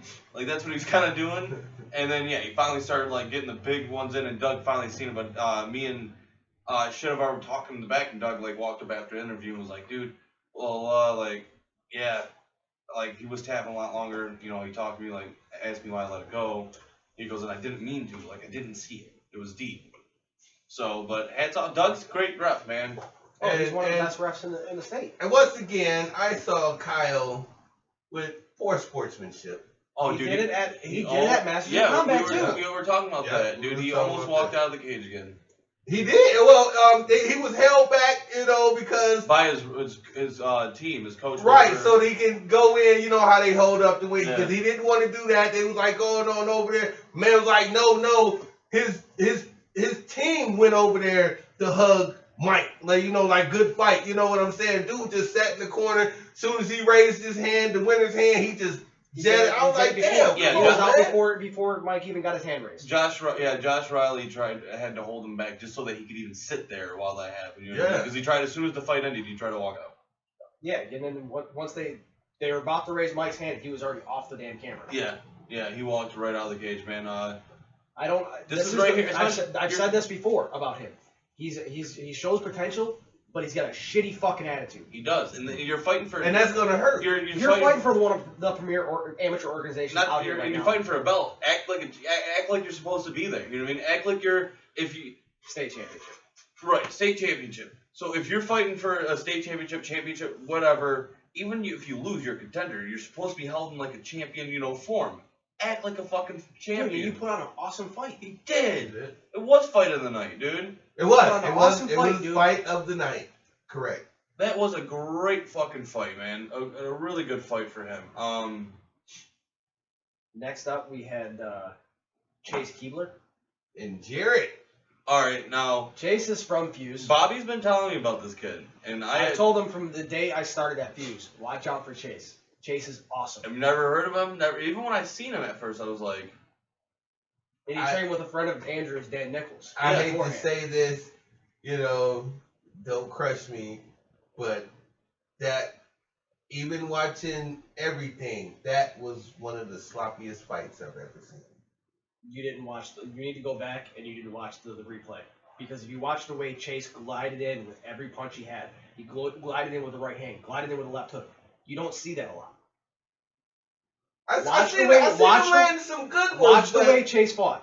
I'm just telling you. Just go back through and watch the way Chase fought. Is there room for improvement from Chase? Yes. Okay. But you've seen glimpses of him just gliding in and throwing a beautiful gliding. During the midst of everything, it was some nice punches landed. But here's the but thing: if you're getting hit, I want to hit you just as hard as you fucking hit me. So it's gonna get. So it sloppy was at times. exactly that's how it was, and I was like, no, oh, that's good, no, oh, okay, that was good. That's how it was for me, but it did come off when Chase very was able sloppy. when Chase was able to calm down and glide. Now, when everybody got settled, you know, after maybe a minute or so, then everything was coming together, but. Yeah, it started off bad. I mean, it stuck out to me as, wow, this is like when I went to the very first one at the Imperial, the very first, which was that boxing match, that was very sloppy, and that's what it reminded me of. Yeah, Chase came out, he threw quite a bit, and he got caught. I'm about to say, he got caught a couple times, put on his butt, but Chase showed so much fucking heart in that fight. I'm so proud of him. Talking to him after the fight, man, I was sitting in the back with him, and that's one thing I can say for a fact, bro, is that he was hit and he was rocked because he was bleeding in the mouth. He was hurt. He was hurt definitely, but he showed fucking heart and battled back from that shit. He did. And in the second round, there was Jared shot for that takedown. Chase was able to sprawl and get it and work his way around. He went for that key lock, and you could hear on the video on the stream Don Richards yelling at him, "Go for the armbar, Chase!" And Chase is just sitting there cranking that key lock. And then you see Don kind of smile after Chase gets the win when he's in the cage, and he's just smiling and shaking his head. It was good though. It was a beautiful key lock. You're right. I paid attention because Drew was like, "This is Bobby's guy. Watch, watch him. I'm like, okay. So, it was good, like you said, it's a lot of room for improvement, but, he got rocked and he came back from it. He got the win, so, that's good for him and Fuse. So, no complaints here. Yeah, I think, dude, he did what he had to do to win the fight. As Bobby said, he got rocked. The guy that he fought, wasn't no slouch. He was a bigger fighter. He was a bigger fighter, and New Way's not a bad gym. New Way's pretty good gym themselves. So it's not like he fought a guy from a junk gym. He fought a solid competitor, and it pushed Chase the way he needed to be pushed. Now we know where Chase is. There's, like I said, there's always these fights are to show you where you need improvement in. Okay. And what you need to do to improve. And this is going to show Chase what he needs to do to improve. And I don't know why they did this, but, you had Chase versus Jerry for the 55 title. And then you had another 55 fight, but it was a non-title fight. Non-title fight, both of their amateur debuts. Ricky Kennedy versus Mike Glenn. And you know why they did it? Did you see how the crowd reacted to Mike Glenn come out? Yeah. He had a following. I even wrote that. He had a big following. Yeah, that's why they put him there. How? You ain't see his following? I did. He's from Fuse. Yes. Yeah, he's from Fuse. I mean, Fuse guys usually have a big following. Oh, he had the biggest following. He was deep. He was rolling fucking deep. I didn't know how though, because it's a debut. Most people are like, most especially friends and family. Let's see how the first couple go, buddy. Then his family was right there. Yes, he was deep. Comes out, they go and they touch gloves, go to start swinging, and Mike Glenn fucking gets a headlock and a headlock toss, and it was beautiful. Yeah. Oh my god, yeah, it was like a judo throw, dude. It was fucking beautiful. It was and then would he pound him out from there? Yeah. No, he didn't. Didn't he get him in the arm bar? Because his arm, he walked out. No, it was TKO. It was It is transitions TKO. them out and gets the TKO. Yeah, just pounded him out. So who got their arm fucked up? Which was that's the next. That's the next fight. That's the fight we're gonna get to in just a second. So hats off to Mike Glenn because he came. Oh yeah, my bad. Yeah. Ricky Kennedy, don't take anything. You know what I mean? If I'm not mistaken, Ricky's actually coming over to Fuse now. Yeah, well, I know that he was training with Dan Nichols and all them guys. If I'm not mistaken, if it's still in fruition and it was talked about before, I think he's coming over to Fuse. Okay. Yeah, because Dan Nichols and a lot of the guys from Thale, whatever, were standing there with Don Richards and all them guys last night talking and shit. That's because that's where Chase came from. Yeah. Then we got Sean Henderson, Sean Henderson. Sean whatever. Sean, I changed my name. Yeah, and my record.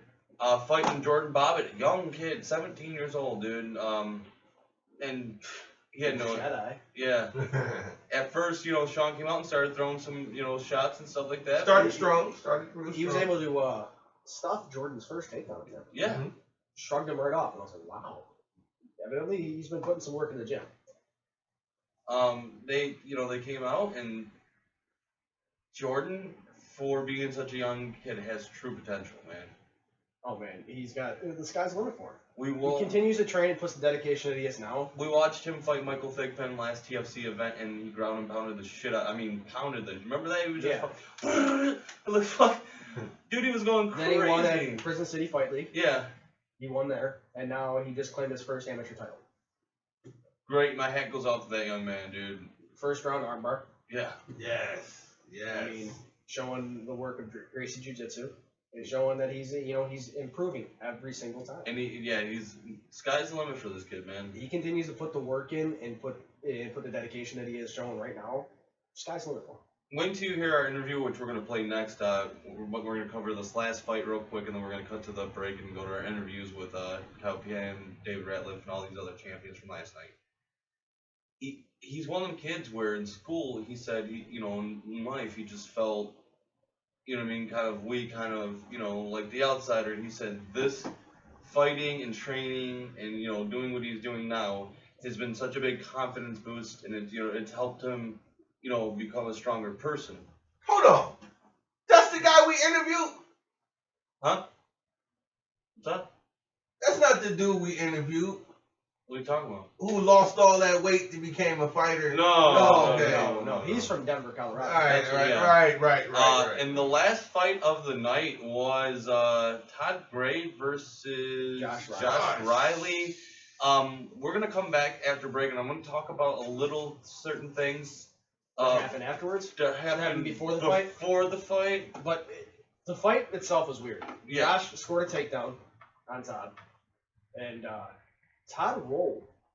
And I don't know if Josh's arm got stuck or what had happened. Oh, he was hurt. But Josh was in some pain, some major pain. I don't know if it just got dislocated or if something broke or it just. But I mean, Todd got the win by verbal submission because you scream out in pain like that, the ref has no choice but. Oh, everybody even looked at him for a second like. Well, I think he was shocked Todd because Todd was like, "What the hell's going on?" I mean, he was trying to see if Josh was all right, and Darren yelled at him a couple times, like, "Get away, get away!" Darren afterwards came up to him and was like, "Dude, I wasn't trying to yell at you. I was trying to get you away so that the medical staff could come in and kind of take a look at him." But that was a strange ending to a fight. Oh, the thing is, it's funny, you said Darren was telling Todd to get away. Darren walked, he's like, "No, you're okay. And Josh was like, "No, I'm fucking not!" Like screaming, dude. It was funny. But we're gonna take this quick commercial break. As we said, Todd Gray took the belt. This is the breakdown right here of the TFC Fight Zone finals. We're gonna go right now, and we're gonna play these interviews from last night, post-fight interviews with Kyle Buchanan, David Ratliff, Jordan Bobbin, Mike Shinovar, and I feel like I'm forgetting somebody. I wasn't there. I was at home watching this. Oh, Chase Keebler. So we got these interviews coming up right now. We're going to take a break, listen to these post-fight interviews, and we'll be back shortly with Justin Botten. All right.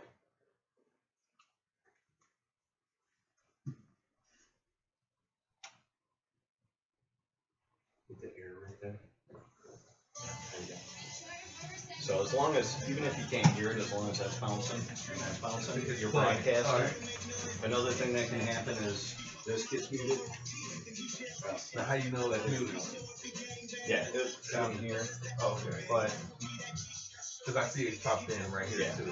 Right. But you're good. Are you playing the interviews? No, it's going to play this commercial, a couple of more commercials, and then the interview is coming up.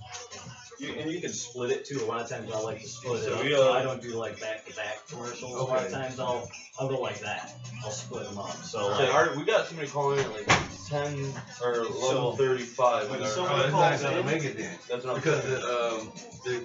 the thing is 13 minutes by itself. Right. So that's going to take it so in. you can fade right out of this and save a little time because that's still 5 minutes. You know what I mean? Yeah, let's So fade that guy out.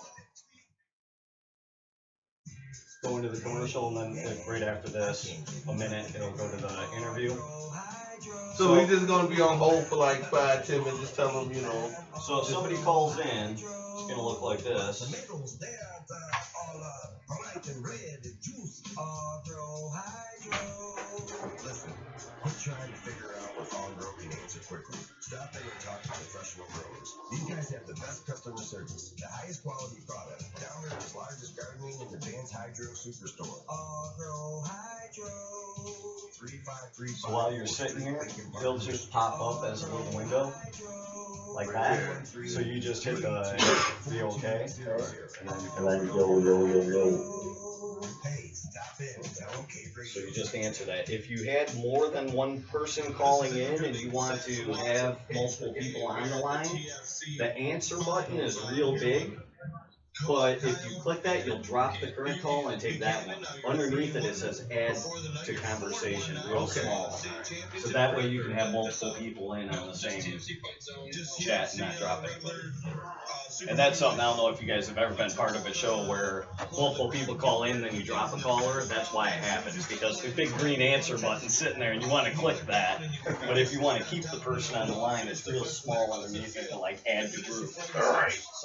It's happening just about every Well, so when we first started local spending time, Mayor would call in, somebody else would call in, remember that? Yes, you drop Mayor, Yeah. right? Because somebody else calls in and you want to hit the green button, you know? Yeah, I remember. But you gotta hit that add to group or add to conversation. I do remember that and dropping her like all the time. Oh, yeah. Like, oh, Mayor there? Nope, you Ah, lost her. shit. Mayor, call back. You're gonna defend this title, or you're gonna go looking for another, title elsewhere? Well, I do have an opportunity with Joe Sharp down in Jackson, Michigan. What's up, fight fans and shitheads? Break time. What are you guys doing in there in the interweb? Liking the show so far? What up, though, people? Early in the first round, heavy punch laid him out, and You guys see Bobby back there? let off after that, after you hit the ground. Being a dick. Definitely look forward to seeing you competing here in the super heavyweight division in the future, man. This is what our web is going to consist of. You have another fight. This is Andrew. Stay golden. Stay golden. I'm here with David, the winner from TFC, the finals. You just went out there and faced off against Jesse Pierce for the heavyweight state championship, correct? Yes, sir. You came out, man, and the opening round of the bracket, and you stopped your opponent with a nasty head kick. How did that feel from there, man? Amazing. I felt strong. I felt very, very confident. Very, pretty much very confident in my game, in my kickboxing stand-up game. Now you had a couple doubters since then, and you came back, you've proven wrong. You just went out there and faced a very game Jesse Pierce. Jesse even had you a little bit of trouble in the second round or third round with some leg kicks. Fought through it, landed more power shots, had him rocked multiple times. Went out there and won state championship. What was that your game plan the whole time to go out there and throw heavy, or did it just come to you? The game plan was to go out and stick and move. Pretty much when he kept throwing kicks, I was expecting him to kick like that, but I was expecting him to throw some outside kicks, and that's pretty much, actually, it pretty much is what it is. It is what he did. He came out the first round, threw a couple high kicks. After that, it was all leg kicks from there. A couple seemed like they stung, And how did them feel? Did they really sting you, or were you just? They did? Yeah, they stung. They really stung, especially them front kicks right to the stomach. I actually felt like I was gonna puke on one of them. All right, man. Well, you just claimed your first state championship, or the only state championship as of now, in the heavyweight division here in Michigan, man. How does that feel being the state champion here in Michigan? It's still sinking in, to be honest. I'm still getting used to it right now, thinking about it, and it's really got to sink in. But it's when they raised my hand, I felt like very, very, very confident, more confident than I've ever been, especially within my teammates, letting me know what needs to be done and what I got to execute, and I just follow exactly what they say and get it done. All right, Mr. Ralph, I appreciate the interview. We'll be playing this from today until noon tomorrow, so you guys can listen in, all your fans can listen to this post-fight interview, and man, keep going out there doing your thing and claim some more titles, man. Thank you, I appreciate it. All right, Mike, this this is I'm Andrew. I'm from Cage in the Cave on CaveRadioBroadcast.com. Before I slaughter your last name, pronounce it for me real quick. Shinavar. Shinavar. Shinavar. Yes. Okay, Mike Shinavar. Your last fight for TFC was against Donnie. Anthony Michael. Anthony Michael. Oh my God, that was a great hard fought war. Okay, now I remember. You won that fight. Go for the state championship tonight. Bracket. Man, he started having some heavy hits in the first couple of rounds. Had you in a little bit of trouble for what I seen. Were you in real trouble? I got hit. I take hits like a rock, man. I just keep coming after you. I got hit. I got rocked for a second, but I was right back at it. I was fully recovering and I was focused again. Now, in the second or third round, you threw some nasty knees and some punches that really hurt him. Did you feel like it? Did you feel like you hurt him? Did you know that you hurt him? I noticed I hurt him like right after he grabbed himself. He grabbed his face and I saw that he was hurt. I didn't know if it was an accident right away, but I kept on pushing forward after that because I knew I'd hurt him with one of my good knees. Now you training with Brandon McLaughlin and all these great guys over at Ice Gracies AOM, and you have a great background for jiu-jitsu, and you went to the ground, man, and you had a nice armbar in that he tried to lift you up and slam you, and I think he put himself in a little bit deeper position than he should have, and you were cranking on it, and you actually got him belly down, and I don't think anybody realized how long he was tapping for, but he was tapping for quite some time. Is he really? About a couple seconds longer than the referee should have seen it, but you knew you had it once you went belly down, didn't you? Oh yeah, I had it fully cranked. I kept going because they say if he didn't see it, it wouldn't have counted. So I kept it on until he told me to get off. That's what you gotta do. You gotta keep going until somebody tells you to get off, man. Well, he tried to fight through that armbar, man. He tried to fight through that armbar. I think he thought even once he went belly down, he still had it. He finally tapped. You got the state championship, man. And what do we see for you here in the future? Pro. I'm going pro February 20th. Guaranteed, no questions about it. I'm going pro. I'm taking that next step up in my career. So we'll see you on the TFC for Joe Battaglia card down there at the Suburban Collection Showplace. That's the plan, sir, yeah. All right, man. We'll be broadcasting live from there that night. We do all of the TXC shows, so we look forward to seeing you compete. I remember, now that you even mentioned Anthony Michaels, man, I remember that was a great battle. And I definitely look forward to seeing you going pro. Maybe you guys can have a rematch. When you're at the pro level. I would like to see that. That'd be a great fight. Are you going to celebrate your championship win, man? You have a good night. I appreciate it, man. Thank you so much. Alright, this is Andrew the Assassin Watson from Cage in the Cave here with Chase Keebler from Fuse MMA. You just went out there and captured yourself a TFC Fight Zone belt. There's one guy from our show that actually trains with you guys, and he's a big believer in you, man. He said, watch out for Chase Keebler. And I honestly myself, I'm not gonna lie, I never really heard of you. Bobby Adams said, watch out for this kid. He's the next big thing, man. You went out there tonight, and your opponent had you in some deep troubles at points in time, man. But you went out there and you finished the fight. How did that feel to know that you're in a little bit of trouble to go out there and finish? And this is your first championship, right? Yeah, it's my first championship. I've been training for 8 months. I've actually had, since I've started at Fuse MMA, I was supposed to have a fight going into that gym, and I actually had 3 backouts going into that first fight. Well, as I've been training with Fuse MMA, I was supposed to have a fight every month, and I've had backouts up until Jared finally had stepped up and decided to fight me. And I've been training nonstop every day, Monday through Sunday, just training. And a good training partner of mine was Bobby. He pushes me every day, and even being in that deep water situation where he did end up knocking me down, and I started losing my footing and went for a sloppy takedown, I knew I could get out of it, and I knew I was the more technical and the more stronger fighter when it came down to it. Because I'm a grinder, I'll stick to the stones, and I'll break somebody eventually. You went in there and you got full out of the deal. What was the submission attempt that you actually got him in there to finish the fight? I actually went for Americana. I'm a very strong believer in shoulder control and pulling somebody down the shoulders. Usually, if you hit a guy enough, they'll start dwindling on their submission skills and their submission defense. They'll just start forgetting and reverting back to their old ways, or like reverting back to not knowing what their true purpose in a defense is. So I figured if I picked up my shots, started hitting him hard enough, he wouldn't be able to defend the Americana, and I actually heard his arm pop. So I was hoping he would tap, and he actually verbally submitted. Yeah, everybody in the crowd was wondering, like, they didn't see a tap, and I had to reassure people it was a verbal tappage. I seen him, wincing in pain, and, obviously it's proof enough that there's a belt around your waist to prove that he did verbally tap. So how does it feel to know that you went out there and actually executed your game plan, and now you have your first championship strap? Is there anything else we can look forward to in the future from you? Yeah, hopefully I'm going to keep on going and improving, because I know there's some stuff I can work on today and tomorrow, and I know there's other things that I need to improve on. First off, I just need to get a little bit of rest, get back in shape, and figure out what I'm going to do. We're going to go back to the game plan and figure out what I need to work on. But as of now, I'm going to sit back and relax for a bit. Any special thank yous or anything like that before I let you go? Yeah, I want to say thank you to my grandma. She passed away 3 years ago, and actually I used to weigh 260 pounds.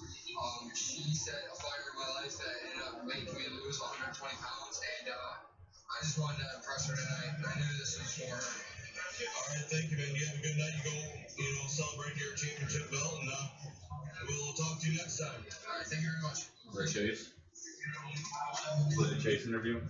How's it going, Jordan? My name's Andrew from Case in the Cave. I'm Cave Radio Broadcast Knockdown. You're Jordan. You're 1-1 before tonight. 2-1. Okay, 2-1. Now you're 3-1. Very first fight. 17. I remember the last time we seen you here back at TFC, what months back, pound and pound for the win. I mean, yeah, Michael Vick had just nasty. Yeah, his very first fight he lost. Tonight, you went out there against Sean Payne. And you. Sean Henderson. I'm sorry. They call themselves the Payne brothers. Yes. With Swan Payne and Sean Payne. Okay. Weird. You went out there and you got the submission stoppage, man. You guys went out there and started brawling, man. And how did things transition? Well, I mean, I knew I wanted to take it down for taking out. Hello, you on the air? First, how to get there. Hello. Yeah, we're on a commercial break right now. If you could just stay on the line with us, Justin. Alright. Once I got it to the ground, I knew that's where my home is, so I knew I could get it from there. You train with the likes of Brandon McLaughlin, Brandon McLaughlin, all the guys at Deepwater. And, you got a guy who's a striker who, you see most of his fights, you don't really have too much ground to control at all. You get him down to the ground, you win your first championship at 17 years old. I just explained at 17 years old, most kids can't even pass the test. You're winning championships. How does that feel, man? I mean, for me, it's great. I've only been training at the Huskers Academy for not even a year yet. And to me, this early, it's a real confident booster for me, and I can only wait to see where I go from here. Now, besides tonight, do we have anything that we can see you on in the future? Do you have any set dates? January, for sure. I'll be fighting again here in January. January again? Alright, man. I mean, I seen you the last time, man. I seen you get the ground and pound stoppage, and I was like, whoa, dude, this is my kid. When you go out there and get against another kind of proven veteran, I guess, against Sean Henderson. This is his style. So no matter what, if he was a proven veteran, you're only 17, you're stopping guys that have been in the game a lot longer than you, man. It all comes back to my training. I couldn't thank my trainers and my coaches and Brandon enough for helping me out. I mean, they're the best. It's Bob, guys. Coughing up a cat, Justin. What's that? You coughing up a cat? A little bit. My trainers and my coaches, everybody knows. What's that? Just a few more minutes. Yeah, we're getting ready to come back on air in just a moment here. Right here. And we're live. And we're back on air. This is Andrew, the Inked Assassin Watson. It's your boy Wilson. Yeah, we're joined on the line with Scrappy Justin Bodman. How's it going, man? It's been a little while since we've talked to you. Doing just fine. Since the last time we've talked to you, you've claimed your first belt.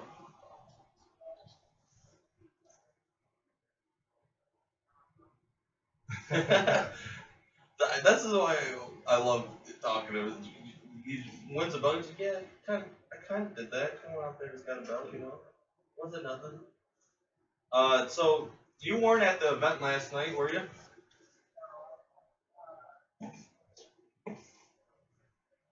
Well, first off, tell listeners here who you claimed your belt from and what organization.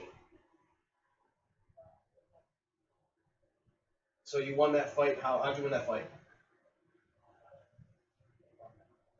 No, I haven't seen video Now, of that this is the fight yet. second time you've beaten Maurice Montgomery, correct? I haven't seen video of this fight yet. Do you yourself feel like it was a very dominant decision, or do you feel like it was a close fight in your eyes?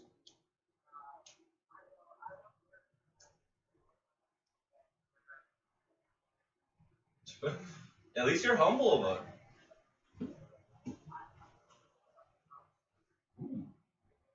That is the weird thing about this fight, is it being a championship fight, is that it was only 3 rounds. I don't get why AFC does that, but hey, to each their own. But What changed in that third round?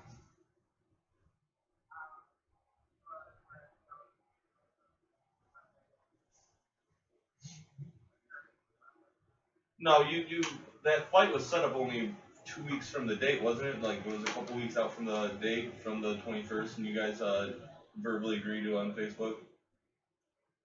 So you didn't really have too much time to get everything in order. But is that something that you're definitely gonna change? Because you're a champion now, man. You got people fucking coming for your belt.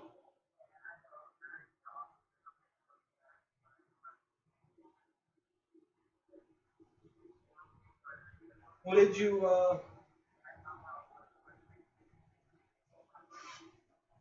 Okay.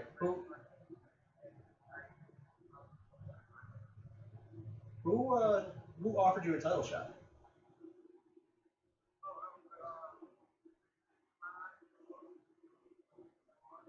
Ron DeLeon. Okay. Okay. Now, reason why we kind of got a question for you. Now, last night at the TFC Fight Zone, Jordan Bobbitt claimed their 125-pound title. Jordan Bobbitt's now 3-1. Just beat Sean Henderson, Sean Payne. I don't understand why he changed his last name. No, it was a vacant belt.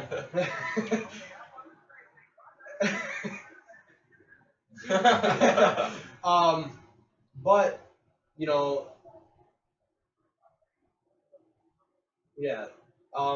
But he fought Jordan Bobbitt. He lost. Jordan Bobbitt won by first round armbar, and they brought Maurice Montgomery in. A man you fought twice and now have beaten twice, and they set up a title shot between Jordan Bobbitt and Maurice Montgomery. How do you feel? How do you feel about that? Do you feel you should have got a shot since you beat Maurice Montgomery twice? And Sean Payne? And Sean Payne?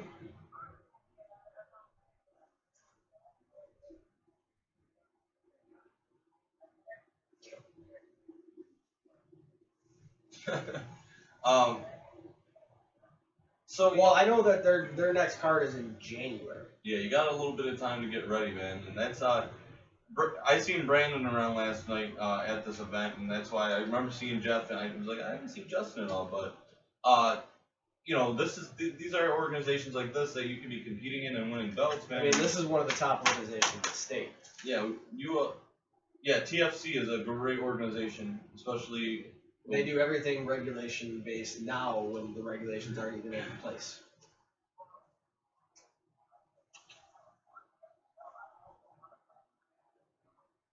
Well, I mean, he doesn't have the he belt. Doesn't have the belt. He doesn't have the belt. Jordan Bobbitt has the belt. And a lot of things can happen between now and January.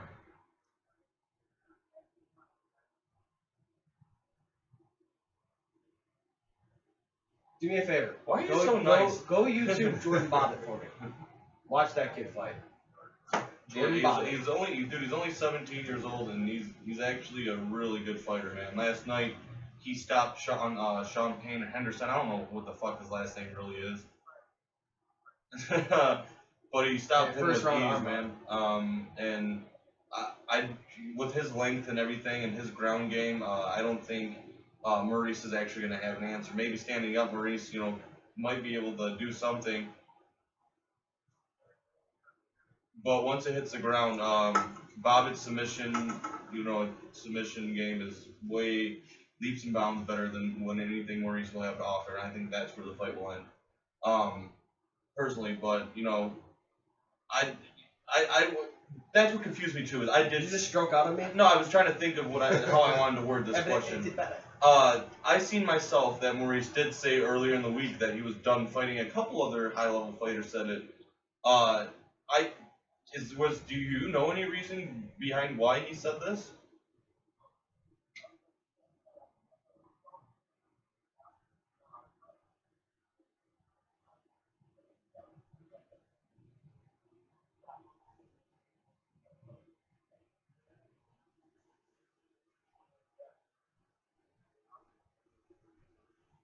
Okay.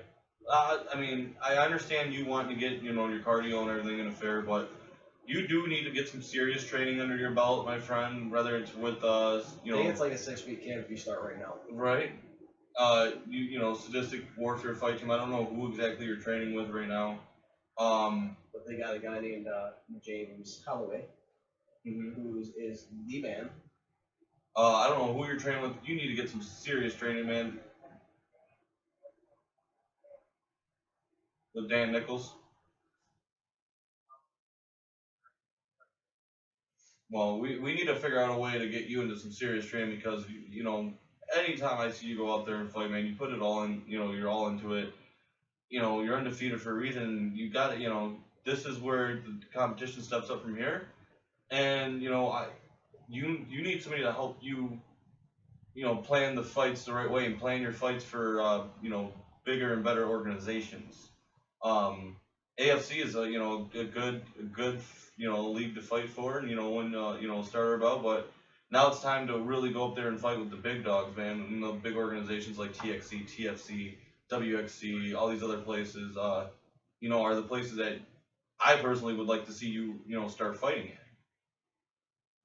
at. So I mean, January sometime there's a fight for TFC.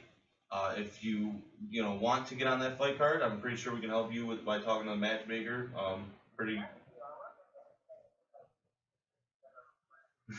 That's what we wanted to hear. That's what we've been trying to get out of you. But yeah, I mean, if you really want to, start getting ready now, you'll have about 6 weeks. But you have about 6 weeks to get ready. It's a big heads up. So if you want, I can actually put in a word with the matchmaker Todd Millen here after the show and everything. And I think this is what a kick in the butt that you need because you got 6 weeks to get ready. You're gonna see how well you can really go out there and fight when you have this much time to prepare instead of just, oh, I guess I'll fight in 2 weeks. I kind of went out there and got that belt, really. You're gonna be like, yeah, I fucking did it. I went out there and took that shit. I trained.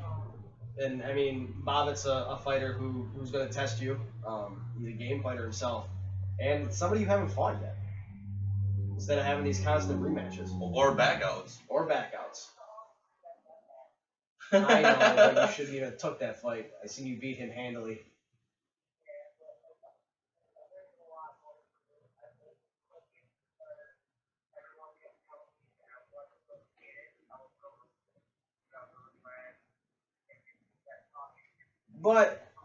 But Justin, weren't you scheduled to fight Sean Payne twice? He backed out. And he backed out? Well, he went to jail. I'm just saying, no more rematches. Yeah. No, yeah. When you fight for organizations, especially the big ones, yeah, there are a couple backouts, but most of these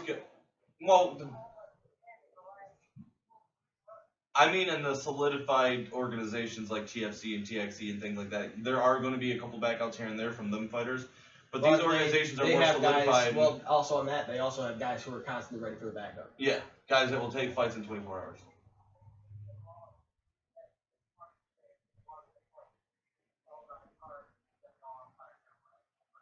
Nathan Long, he's got like 20 fights, and Yeah, and he's supposed to go pro, blah, blah, blah, the 9-finger nightmare. I know exactly who this kid is. He's the laughing stock of Michigan MMA.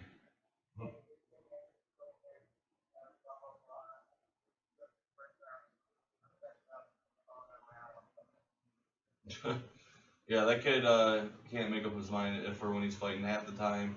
The funny thing is this kid himself has been a part of a fight where both guys backed out of the fight, left the arena, Bobby, and Nathan Long and his opponent both went home and on Facebook described different stories of how they won the fight. But and the fight never took place. Nice. Nathan Long, yeah, and his opponent, I forget, it was a couple years ago. They both left the arena, and neither one of them fought, and both went home and had a different story about how they won the fight. Wow. And they both got called out like, neither one of you guys won the fight. That's Michigan MMA for you without sanction. But, yeah, so can we look forward to seeing you in January fighting for TFC, or you still thinking about a hiatus?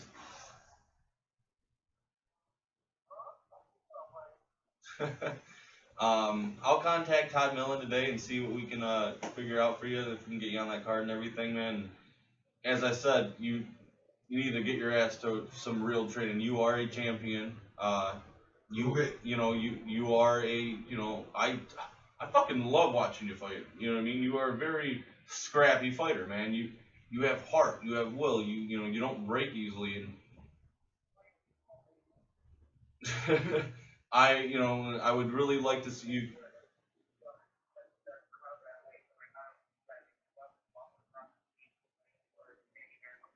Oof.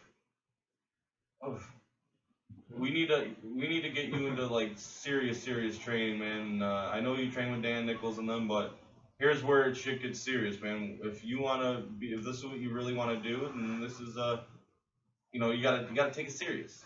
I always say, even though it's amateur fighting, a lot of these guys need to take it more in a professional manner. Yep, we're here. And 5 days or five times training 5 times for a fight isn't gonna cut it from here on out. Nope, you got a belt. People are gonna come and get it. People, before Justin Bobman, we knew who you were. We talk about you all the time.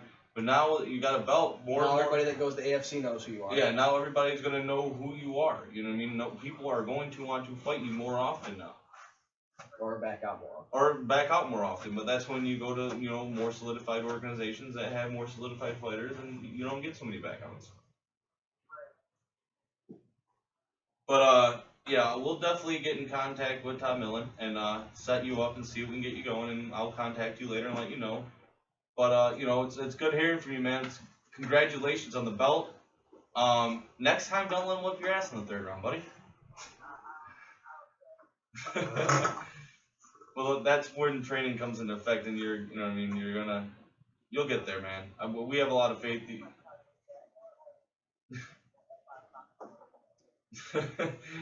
2 weeks ago. Okay. All right. No, yeah, we definitely look forward to seeing you competing in the future, man. And hats off to you, champ. All right, man. Until next time, I'll talk to you later, man. All right. It was so hard to get that out of him. Really hard. He's too humble, man.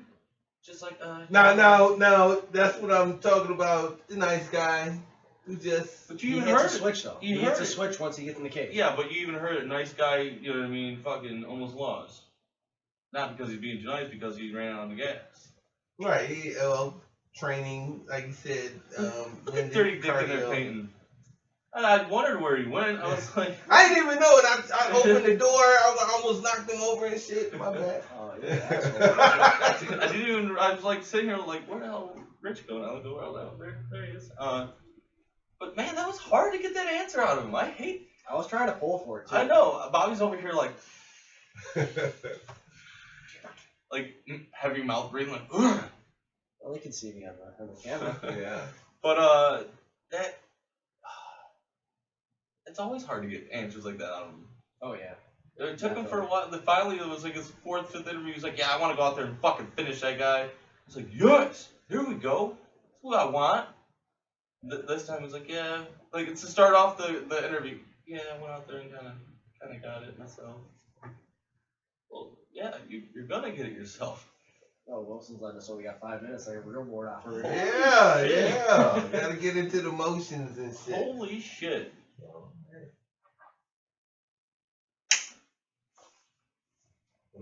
Doing shit big here. Okay, yeah. Doing our own interviews, running our own fucking boards. Yeah. It's coming together. Co-champions. But dude, if you can get that fight with Bobby, that'd be a great matchup for the both of them. Oh yeah. I mean, 4-0 versus 3-1. What about the title fight that he's been skipped over? Is this is what we're talking about. So Bobby does hold a title. Yeah. He won a title last night. Okay. Bobbitt did. Bobbitt won last night. Botman holds the AFC title. Oh, that'd be great then. And that's what I like. But I like Brandon guy, Hagar. I like Brandon Hagar a lot. Good friend. We got 5 minutes for you to get to this. But last night we're sitting there talking, and he says, "Well, if Sean Payne loses, then we're gonna, ask David Gomez and Todd Millen, if we can have Justin fight, Jordan for both belts." You can't do both belts unless they agree to co-promote. And I was like, that's what I looked at him. I'm just like, you in this fucking double organization belt shit. This is not boxing. You know what I mean? This is you can't just give it your belt. I got it, Brandon. Two totally different promotions. I mean, unless they co-promote a fucking show. Yeah, unless they co-promote a show, which I don't ever see TFC stooping down like that. Stooping down to co-promote with them. Or let's say the guy's fucking 155 and he wants to fight the 145 champion and they meet at like 150 and they fight for both belts in the same organization. That makes sense. Shut up. I'm saying it does. And then it doesn't make sense to me. It makes more sense than two different belts from two different organizations going up for grabs at the same time. Neither of them make any fucking sense. Well, we gotta leave that shenanigans alone. And that's why sanctioning in Michigan is awesome. Because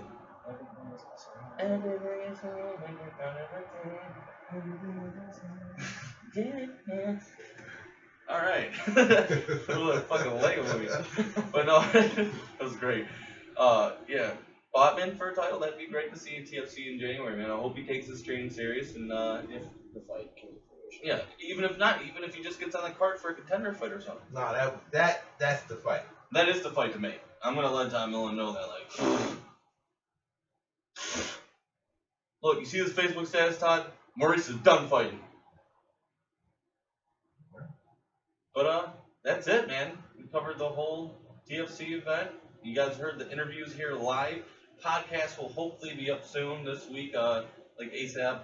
A couple of fighters tried to tune in a little late, missed their interviews. But they'll be up on podcast. You guys can share with your family and friends.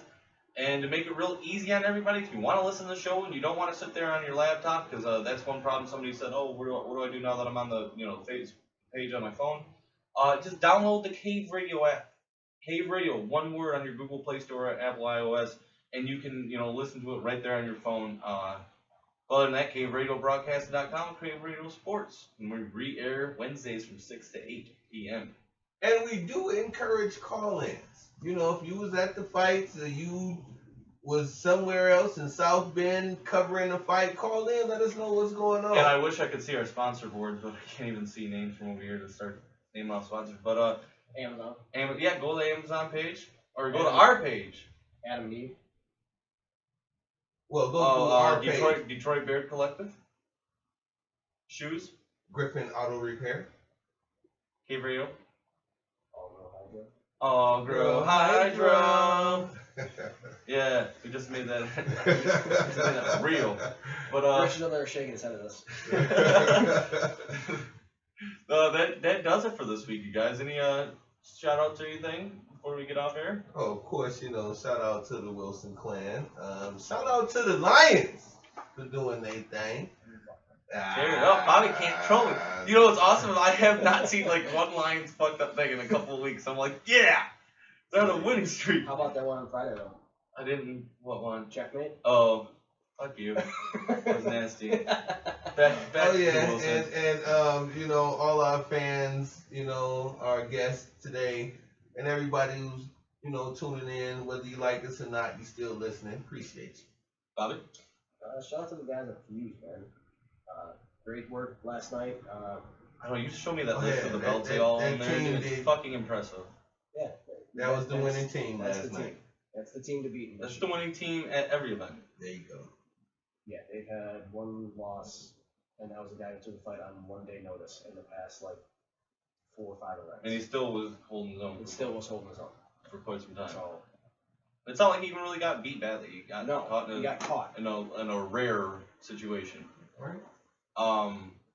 Shout out to all the fighters, competitors, all the coaches, all the promoters, everybody that makes this job a lot easier on us, so that we don't just have to sit in here and sing everything is awesome and do a bunch of weird shit. I don't know, talk about something we love instead of trying to, cover sports and worry about hip hop too.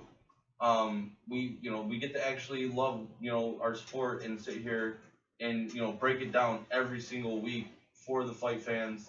And the shitheads too. You shitheads, don't act like I'm forgetting about you guys.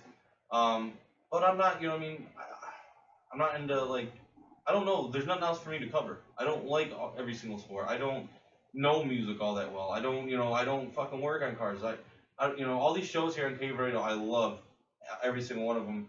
And ours is special to me too because this is what I love. And you guys who all go out there and compete make it possible for us to do this, and we appreciate it. And Justin Botman, thank you for coming on with us. Thank you for everybody who did the interviews last night. Big things to come from here on out. We're trying to actually, Bobby says shout out to Fuse. Bobby wasn't there last night, but I got to talking to his team and everything, and we're trying to work on an all Fuse episode, so everybody basically from Fuse coming in and join us, and that's something we're gonna work on. Maybe even a remote from the gym. I don't know. We're gonna do something big here in the future. Next week, we're going to take a break for a week, but I believe we're going to come back next week and take a break the following week. Right? Right, we have an event coming up we should talk about. Is there an event? No, event's next weekend. Alright, well, until next week, fight fans and shitheads, upcoming next Overcoming Addiction. Alright. Unless they're on this week.